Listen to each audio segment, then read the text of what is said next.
ng tinapay. Ayan. Ngayon, gawa tayo ng masa.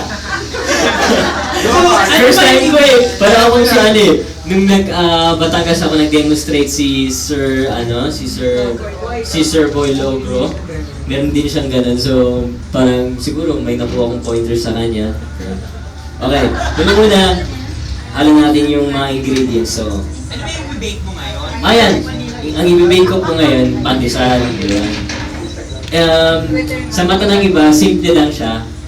Pero mahirap po siyang gawin, actually. Mahirap po siyang gawin. For me, diba?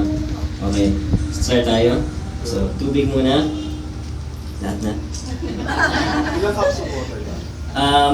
Kasi ito, ready na po siyang mixture. So, lahat naka-percentage na, nakasukat na po. Pero mostly, kapag nagbe-bake or nagre-ready kayo ng masa, it depends sa outcome ng yung percentage bawat ingredient. So, for example, measured like for example lang po, 10%, 5% only yeast, then 10% sugar, 20% sugar. Depends sa amount ng flour. So, first of all, tubig, and then sugar. Lagyan na lahat na. Okay. Pinapantayan tayo ng ating expert. And then salt.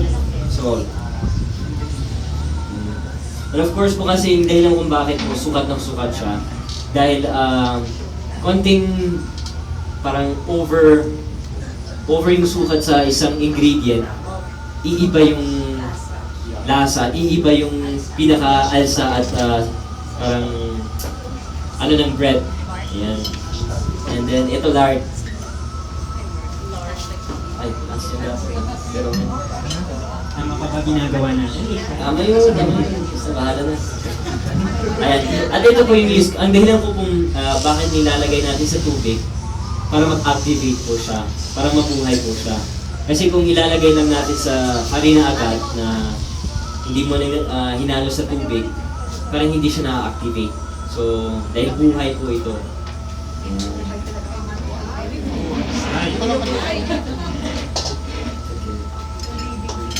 Tumidikit sa kamay ko.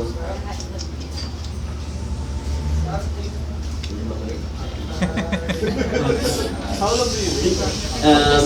Ang normal, kasi mahirap po talaga masa ng bread ng dough by hand. It takes time and it takes effort. Kaya nga nowadays, may ginagamit nilang machines, mixing machines, heavy duty. And ang niyo po, takes up to 15 minutes, 12 minutes of mixing. And then after you mix the bread, kailangan siyang mag-rest ng at least an hour para umalsa po siya at para magiging malambot siya. Kasi tense po siya. Parang natitense yung yeast, di ba? Ayaw relax muna, di ba? Ano na kaya? Okay, so ihahalo na ngayon. Unti-unti nang inahalo nila Mark at Lucien yung harina. Ayan. Ayos yan, Mark. Sige lang, Mark. Diba? Okay, so dapat di ba halong-halong mabuti. Tapos nabanggit niya kanina ni Mark na saktong-sakto yung mga ingredients. Dahil pag sumobra, masisira yung tinapay. Yung texture, yun. Kung mabanggit kanina, yung texture po ng bread. Yung sabi ni, nag-lesson ako nun, sabi ni Master June, example, kapag kulang sa sugar, for example, ang asukal po ang nagpapalambot sa pinaka-skin niya. So kung, for example, kulang siya sugar, titigas siya ng gusto.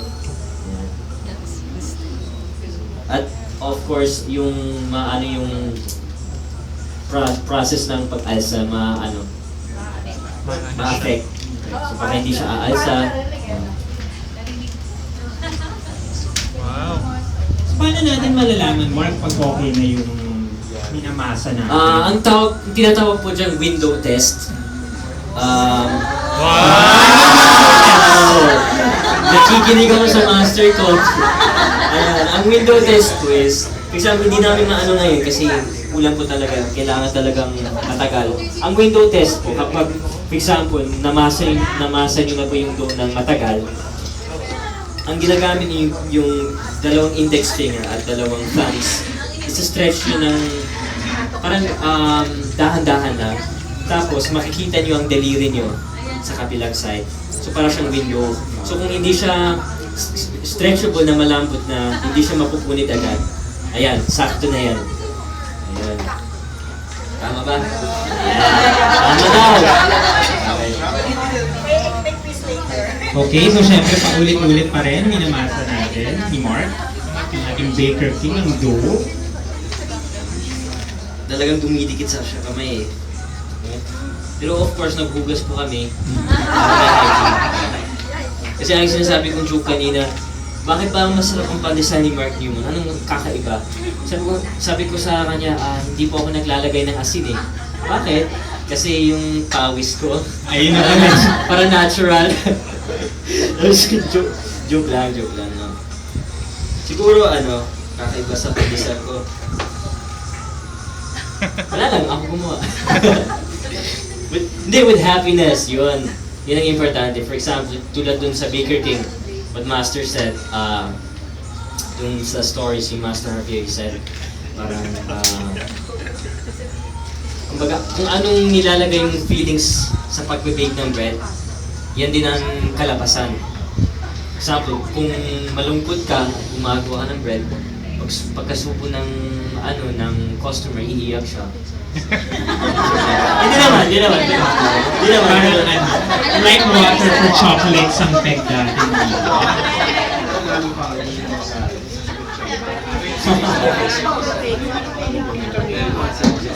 Kapag magagalit kayo, huwag nyo na ibenta kasi baka papasagin niyo yung story nyo.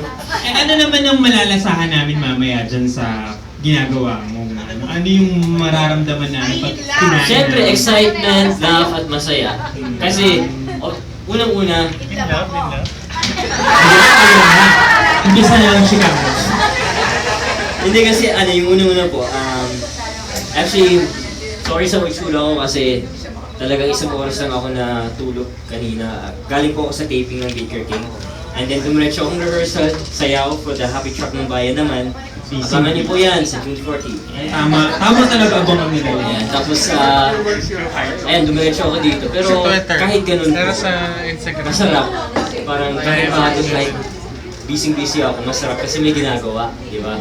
At saka parang ang sarap kasi first time ko mag-demonstrate ng ganito, feeling ko parang expert ako kahit ang dami yung tinatanong sa kapit ko, di ba? Ayan, okay. So, Okay. okay, so papaalsahin na nila. Ayan. Okay. Ngayon, dahil medyo na siya, sticky. Ipaalsa natin siya. No, ang proseso ng pag-alsa, wow. Sige, ang proseso po ng pag-alsa, takes up to mga 1 hour, isang oras, or depende. And kailangan po siya ilagay sa parang proofer, tama yan. I was just going to say that. Thank you, yan. Sa proofer, yan. Dahil yung temperature doon ay sakto lang at yung wetness, moist. Mark, anong mangyayari pag minadali ng baker yung pagpapaalsa niya dun sa... Ayan, kulang po sa sa pag-alsa. Hindi sa aalsa. Ayan, mamamalat po. Yeah. Or for example, kapag wala siyang, kasi minsan nilalagay nila ng tuwalya dahil sa hangin, kapag Hanginan, titigas. nahanginan siya, kakaroon siya ng tinatawag na skin na parang dry. So, hindi na maganda yun. Parang libag yun. Ayan, okay. May finished product na? Magbubusan ako ng kamay saglit. Okay. Saglit lang to ha. We'll be back shortly after the break. Okay, so di ba? Kitang-kita naman po natin. Busy si Mark pero talagang madami siyang pinagkakaabalahan ngayon. Pero ayan, pinag-aaralan niya rin po kasi talaga yung baking. Para syempre, consistent yung programa dun sa dun sa paggawa ng baker tea. Pwede nakidance. Pati lang kasi kayo. Habang naghugas ng kamay si Baker King natin, nabanggit niya nga po, this June 14 na, ang Habit Shop ng Bayan, ang tabayanan po natin yan, syempre sa TV5. Yung hijack ng show.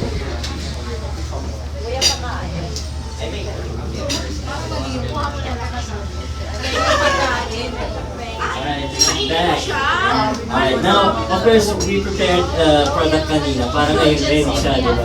Ang finished product niya po, ito. Ayan, di ba? Bilog na bilog. Umalis na talaga siya.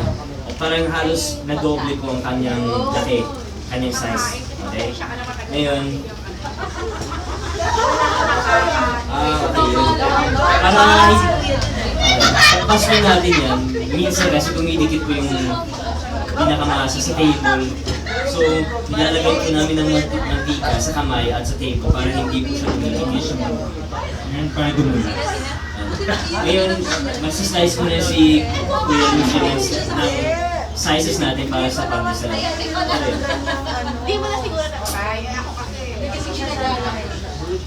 Hindi talaga pa. Siya yung ganyan kalaking dough, ano siya, ilang pandesal ang nagagawa niya? Ilang pera? 50 pieces. Pero same yun, yung kanina from sa kung ano yung ginawa kanina ni Mark, na ganun kaliit, lalaki siya ng ganyan.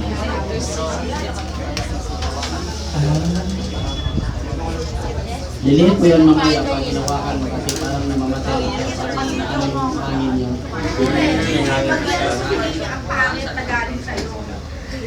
Ayan, magsislice na po siya ng portions of dough para po sa pandesal. Para ano na tayo, mag-grow na tayo ng pandesal.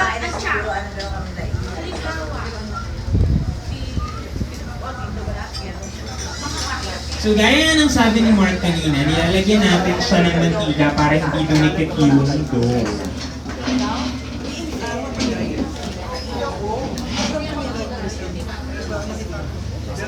Actually, yung specialty ko is pandikoko.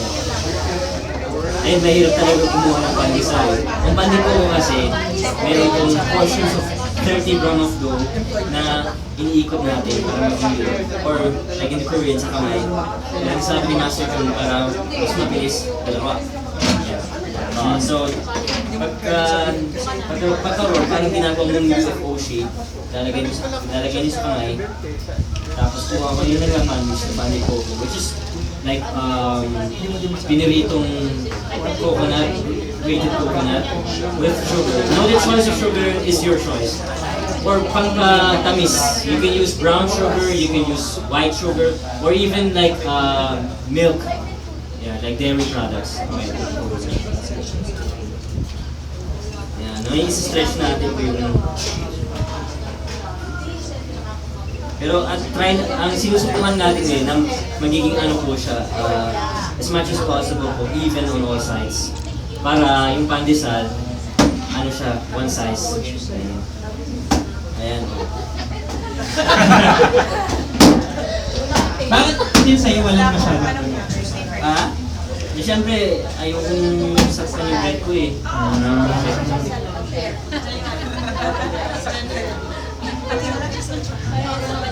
Eh kung magiging tinapay naman yung mga leading ladies mo sa Baker King na sila Shira May at Ina, ano namang klaseng tinapay sila? Total, ikaw na rin Kasi umpisa ka sa hindi kasi sinabi ko, si Shira pag bagong gising, ano siya? Ano ulit yun? Ensaymada. Ensaymada. Sabi niya bakit? Eh kasi pag bagong gising si Shira, parang ang lukot-lukot ang mukha niya, tapos yung hair niya mabulok, parang ensaymada. Yung cheese kasi ng ensaymada, di ba pag gano'n pa gano'n?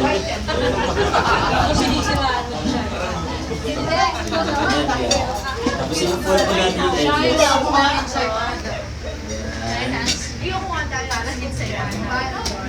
Tapos, i-ano na natin? Twist. Ibasto din. Ibabasto din. So, ang ginagawa po, we use our 2 thumbs. Tapos parang ginagawa namin, pa-spiral po yung ano niya, yung roll niya, para magiging cylinder shape siya. So, tingnan natin kung makukuha ko ngayon. try ko yung best ko kasi mahirap. Like I said, pandesal talaga ako. Pero okay na ito eh. Tapos isi-squeeze natin siya, kumbaga ilalak natin siya dito sa baba. Bilis niyo oh. Bagal ko. Para makita niyo, siyempre bawal yung mabilis. Kailangan yung... Pero kahit mabagal, medyo maano naman yung May pagmamahal. yeah. Ano kayong feeling nung masa na minamahal si Mark? Ay, ano yan? Alagang-alaga. Paano yun pag hindi pantay yung sasabihin? Okay. Okay. Galing po siya. Buti lang. So ano naman yung marirelate mo sa kind ng pagmamahal mo dyan sa pagbibake? Ano po yun? Kung parang pagbibake yung love, paano ka ba mag-love? Maalaga. Tsaka ma-care. Siguro yung kay Kuya na lang gagamitan. Pero maganda na rin. Sa totoo, tingnan mo. Kilala po niyo eh. Hindi naman ganun ka-astig, pero may pagmamahal. Push yan, push. Pwede na rin ito no, Kuya. Okay, ipon natin. Ipon natin ba ng ganyan?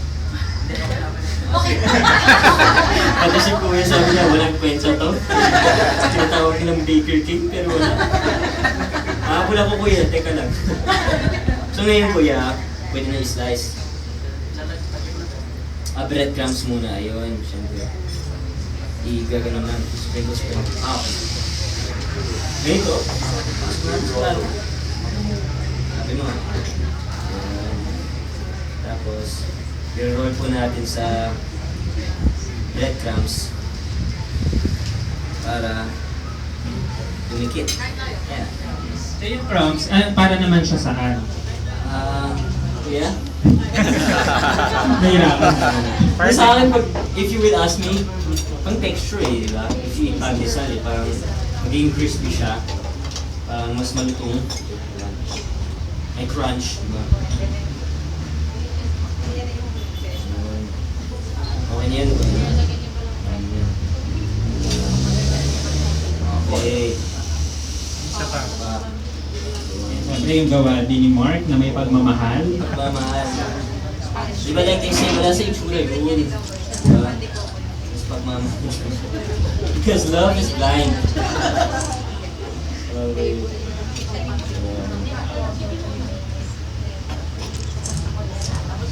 Cut na natin ko yan.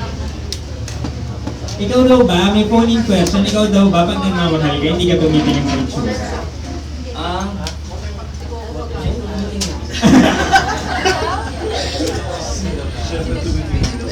Magpapakatotoo tayo. Ganun. O ganun. Joke lang. Okay, slice na natin. Okay. Now, ang tinuro sa akin, half thumb, di ba? Half thumb po. So, Ano yung sinusukat natin? half, yung size, pinaka-size ko ng pandesal. Kasi, aalsa din po siya. So, kung medyo malaki, edi ano na, Malaki din yung ano na, parang loaf na pandesal. Okay. So, mga ganito na kaya. Tapos ang hawak po sa pag-slice, hindi dito, dapat dito kasi para magiging ano pa rin siya, even, parang may slight pulling motion, pero really slight na. Tapos, of course, the shapes and sizes.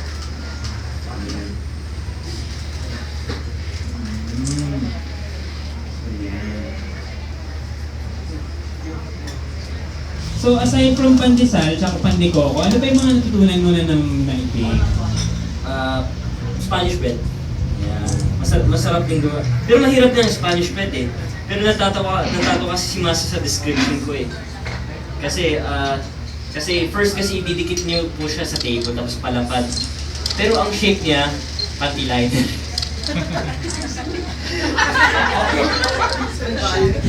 Hindi kasi yung palapad siya eh. Tapos i-roll in nyo para magiging spiral siya. Sa lahat ng mga na-bake mo, ano yung pinakamahirap? Ito, pandesal. Pandesal. Dahil mahirap po yung pagbastunin niya. But I can maybe after this, I'll give you a short sample of pandikoko.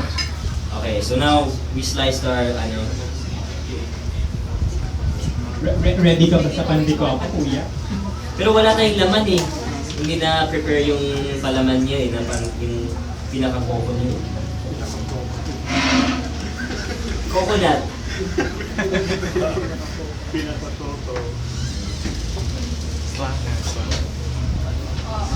Ay, thank you kanyo. Ayan, okay. Ngayon, pag nilalagay po, syempre ulit, lagay natin Lalagyan ulit ng bread. Para po didikit.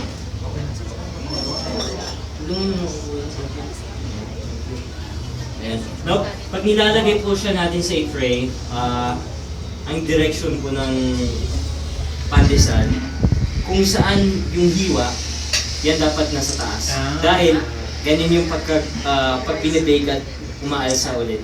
Ganyan yung pagka-grow niya. Pataas, or sa direction ng hiwa. So if yung hiwa nasa taas, you have to put it there. If you put it this, palapat eh. So it's not going to be pandesal. You put it this way, Right. you shape pandesal siya. So it will round off. Okay. In a short span of time, daming natutunan ni Mark sa pagbibig. Good student. Tapos ano po eh, minsan kasi rinoroll din yung pandesal, yung pinaskon. Dahil minsan may hangin sa loob eh. So yung tendency minsan pag hindi inalis lahat ng hangin, magiging yung ano niya eh, May hangin yan. may hangin. So pag kagat mo parang ano eh, Yun yung parang mga balloon. pisong pandesal lang na nabibili. Iba yung mahangin sa pandesal.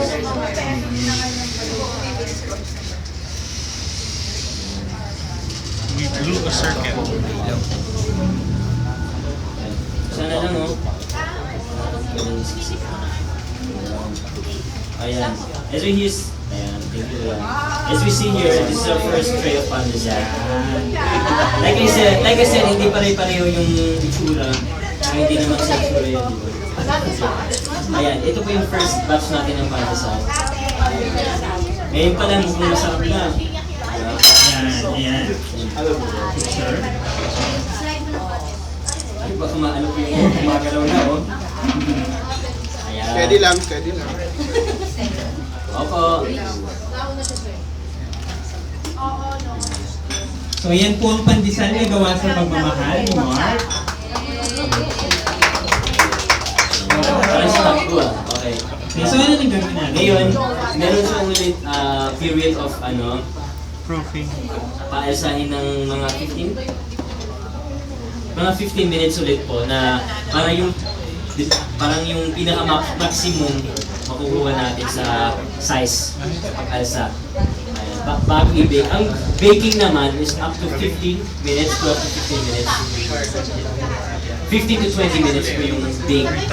So, let's wait 15 to 20 minutes.